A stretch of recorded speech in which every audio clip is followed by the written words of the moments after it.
नमस्कार बच्चों, today I am going to start question number 8 of this exercise, question number जो exercise 7.1। तो question number जो 8 है वो बहुत ही इम्पोर्टेंट क्वेश्चन है, वेरी इंपॉर्टेंट क्वेश्चन। ये आपके 4 से 3 मार्क्स में आपको मिल सकता है। तो इसका कंसेप्ट जो है आप ध्यान से समझिएगा, ध्यान से देखिएगा। बाकी जो क्वेश्चन है, क्वेश्चन नंबर 1 हम लोग का वीडियो मैंने आपको लास्ट वीडियो शेयर किया है एंड रिमेनिंग क्वेश्चन हमने लाइव इंटरेक्शन में भी करे हैं। सो क्वेश्चन नंबर 8 देखते हैं। Question number 8 is in right angle triangle ABC, right angle है सी। अब ये राइट एंगल ट्राइंगल है एबीसी को मैंने बनाया, राइट एंगल किस बना दिया, सी पर बना दिया, ठीक है। देन उसके बाद आपको क्या बताया, E is mid point of hypotenuse AB.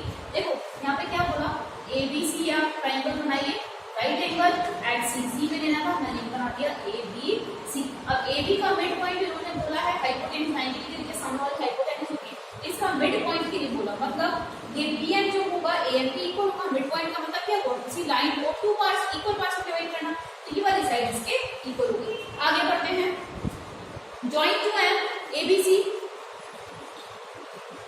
ठीक है, इसको एम तक जॉइन कर दिया। इस एम पॉइंट को जॉइन करना है सी तक, ये हमने बनाया। देन उसके बाद आपको बताना है प्रोड्यूस टू पॉइंट, इस पॉइंट को प्रोड्यूस करना है डी तक, ये हो गया इसका डी पॉइंट एंड जॉइन कर देना है इस। और आपको दिया हुआ है कि डी एन जो है वो एमसी के इक्वल है। तो ये डायग्राम मैंने ऑलरेडी बना के रखा था, लेकिन आपको क्वेश्चन पढ़ने के साथ साथ अगेन मैंने यहाँ पे बना दिया है। अब फर्स्ट पार्ट आपसे क्या पूछा जा रहा है, फर्स्ट पार्ट पूछा जा रहा है कि ट्राइंगल ए एम सी को कॉन्ग्रेट करना है ट्राइंगल बी एम डी के साथ, ठीक है। तो गिवन वैल्यूज क्या क्या यहाँ पे, एंगल सी पे 90 डिग्री बन रहा है, D M is equal to M C है क्योंकि एम ए को आपको दिया हुआ है D M is equal to M C, और A M is equal to D M हुआ क्योंकि बोला है कि एम जो है मिड पॉइंट है ए बी का, अगर एम मिड पॉइंट है ए बी का तो A M is equal to M C होगा। बात करते हैं फर्स्ट पार्ट की। First part, a triangle A M C and triangle D B M, इस ट्राइंगल की बात करेंगे क्योंकि ये पहले पार्ट में इन्हीं दो ट्राइंगल को कॉन्ग्रेट करने के लिए बोल रहा है, बी डी एम को कॉन्ग्रेट करने के लिए कह रहा है। अब देखेंगे यहाँ पे क्या क्या चीजें, क्योंकि ये इंटरसेक्शन पॉइंट हो गया। अब देखेंगे क्या क्या चीजें इस ट्राइंगल की, इस ट्राइंगल की ए एम साइड जो है दूसरे ट्राइंगल की, देखो ये दो ट्राइंगल्स आपको देखने हैं, एक ये ट्राइंगल हो गया और दूसरा ये ट्राइंगल हो गया, ठीक है। तो इस ट्राइंगल की ये वाली साइड इस ट्राइंगल के बी एन साइड के इक्वल एंड इस ट्राइंगल की एसी साइड तो एमसी साइड है वो किसके इक्वल है, डी एम के इक्वल है। दोनों ही आपके पास गिवन है, ये दोनों ही गिवन क्वेश्चन में से ही ये दिया हुआ है, क्वेश्चन में ही दिया हुआ है। अब एक चीज और चाहिए, दो चीजें आपके पास आ गई है, एक चीज और चाहिए ताकि दोनों ट्राइंगल कॉन्ग्रेट हो जाए। तो इनका इंटरसेक्शन पॉइंट आपको पता है, जब भी लाइन क्रॉस होती है ये वाला पॉइंट जो है इंटरसेक्शन पॉइंट आपको पता होगा क्वेश्चन में, एम जो है वहां पर मिड पॉइंट बताया हुआ है, एम रेड्यूस टू डी तक भी बताया हुआ है। एम क्या हो गया, इंटरसेक्शन पॉइंट हो गया।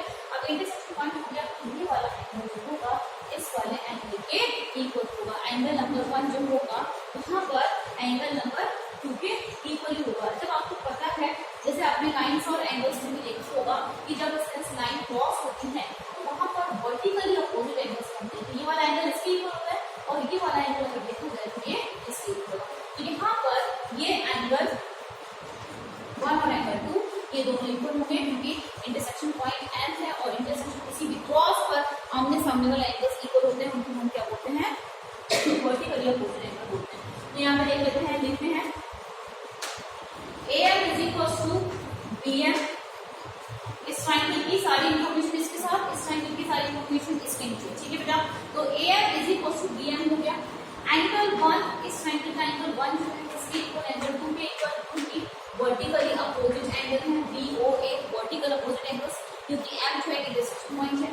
दूसरा आपका इस ट्राइंगल की जो ए एम साइड है वो किसके इक्वल है, वो बी एन साइड के इक्वल है। ये भी आपको गिवन था, ये भी आपको गिवन है। तो आपके पास क्या हो गया, साइड एंगल साइड, तो आप बोल देंगे by S A S both triangles, triangle A M C congruent triangle D B M. ये हो गया इसका फर्स्ट पार्ट। अब आते हैं इसके सेकंड पार्ट पर। सेकंड पार्ट क्या बोलता है, सेकंड पार्ट से डी बी सी, मतलब बी पर भी आपको राइट एंगल बताना है, बी पर भी आपको राइट एंगल बताना है। तो आप क्या करेंगे, इसके लिए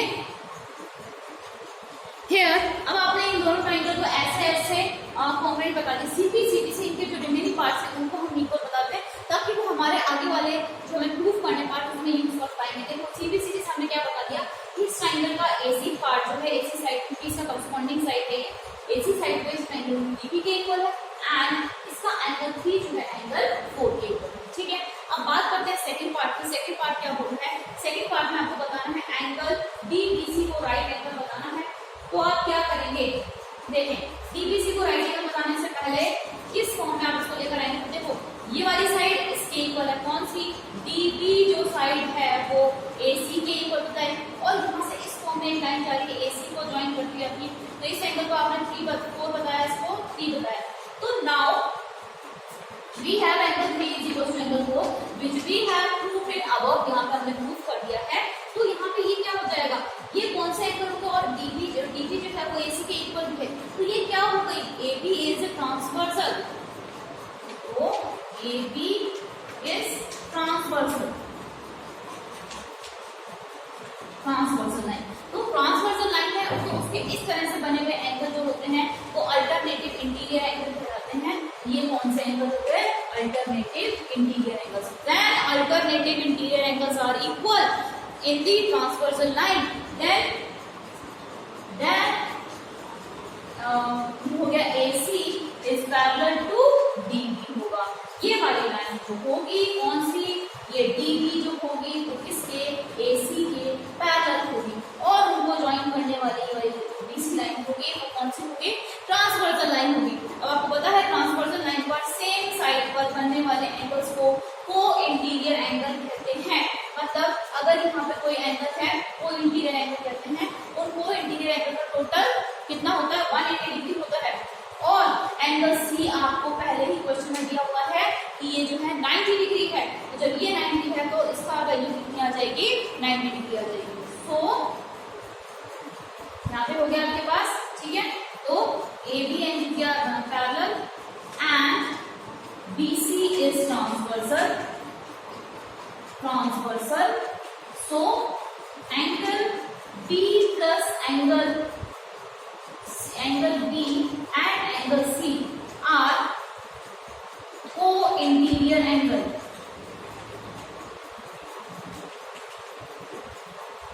Co-interior angle. तो इनका टोटल कितना होगा, angle B plus angle C का टोटल होगा 180 डिग्री। को-इंटीरियर एंगल का टोटल जो होता है वो 180 डिग्री होता है। और जब आपके पास एक एंगल लाइन दी है तो दूसरा कितना होगा, obviously angle B plus angle C इनका टोटल 180 डिग्री है और you have angle C 90 degree, ये हो गया 180 डिग्री। तो एंगल B कितना हो गया, 180 डिग्री माइनस 90, एंगल B की वैल्यू 90 डिग्री, ये हो गया आपका एंगल B। ये हो गया आपका सेकंड पार्ट जिसमें आपको बताना था कि DBC पर इस पर भी 90 डिग्री बनेगा। तो this is second part of this question. Now third part में आपको ट्राइंगल DBC को ACB के इक्वल बताना है। ट्राइंगल DBC को, ये हो गया इसका फर्स्ट पार्ट बच्चों, ये है सेकंड पार्ट, ठीक है। अब बात करते हैं थर्ड पार्ट की।